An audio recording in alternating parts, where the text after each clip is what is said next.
Hello बच्चों। हिंदी साहित्य में आप सभी का स्वागत है। हिंदी साहित्य की कक्षा 1 का अध्याय संख्या 14 नन्ही लाल चुन्नी को आज हम पढ़ेंगे और समझेंगे। हिंदी साहित्य हमें सिर्फ भाषा यानी बोली नहीं सिखाता, अपितु जीवन जीने की कला, उसके महत्व से भी हमें अवगत कराता है। आइए इस अध्याय को हम सभी प्रारंभ करते हैं। यह है अध्याय संख्या 12, अध्याय संख्या 14 नन्ही लाल चुन्नी। इस कहानी के पाठ परिचय से हमें पता चलता है कि नन्ही और भेड़िए की कहानी बहुत समय से चली आ रही है। इस मजेदार कहानी को हम इस अध्याय में पढ़ेंगे। एक बड़ी प्यारी यानी बहुत अच्छी सी लड़की थी, गोल मटोल, हर समय मुस्कुराती रहती। वो बच्ची हमेशा हंसती रहती थी। जंगल के किनारे एक छोटी सी झोपड़ी में वो बच्ची रहा करती थी।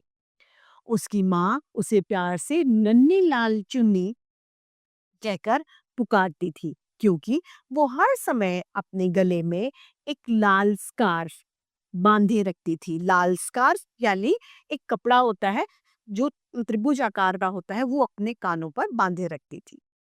एक दिन नन्ही लाल चुन्नी को एक डलिया पकड़ाते हुए उसकी माँ ने कहा कि प्यारी बेटी, इसे जंगल पार करके दादी को दे आओ। किसको दे आओ? इस डलिया को दादी को दे आओ। इसमें केक और कुछ फल है, पर देखना, सावधान यानी सतर्क रहना, और अगर रास्ते में कोई तुमसे बात करे तो उसकी बातों में अपना टाइम खराब मत करना, समय खराब मत करना। जी माँ, नन्ही बोली और अपने छोटे से जूते पहनकर, सफेद झालरदार फ्रॉक पहनकर डलिया को लेकर वो वहां से चल दी, यानी अपने घर से अब वो रवाना हो गई। वो बहुत खुश थी। जंगल में जगह जगह पेड़ों से फूल गिर रहे थे, यानी फूल झर रहे थे।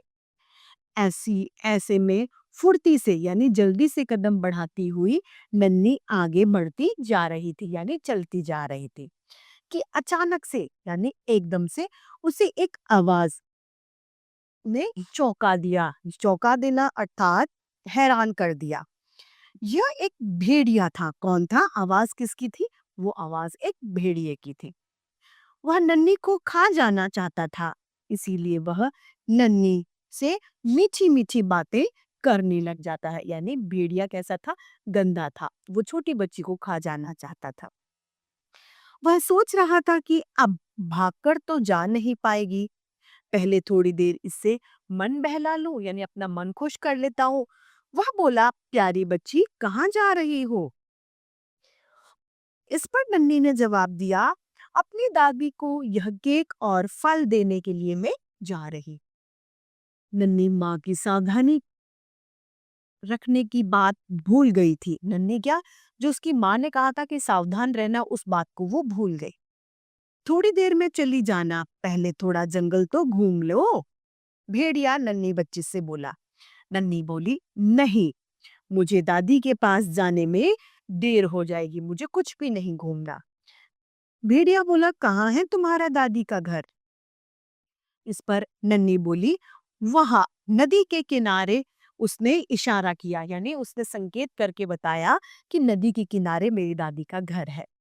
भेड़िया चुपचाप पेड़ों में लुकता छिपता दादी के घर पर पहुंच गया, यानी छिपता छिपाता दादी के घर पहुंच गया।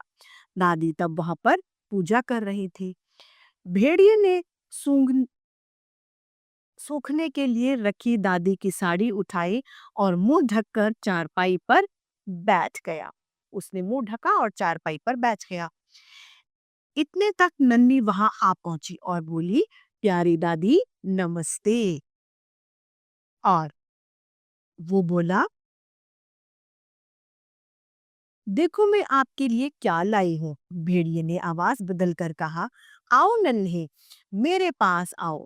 तभी दादी आ जाती है और साड़ी में मुंह छुपाए हुए भेड़िए को देखकर चिल्ला पड़ती है। उधर से एक शिकारी आ रहा था। उसने दादी के चीखने की आवाज सुनी तो वो अंदर आ गया। भेड़िए ने नन्ही को खा जाने के लिए मुंह फैलाया, तभी शिकारी ने उसे गोली मार दी।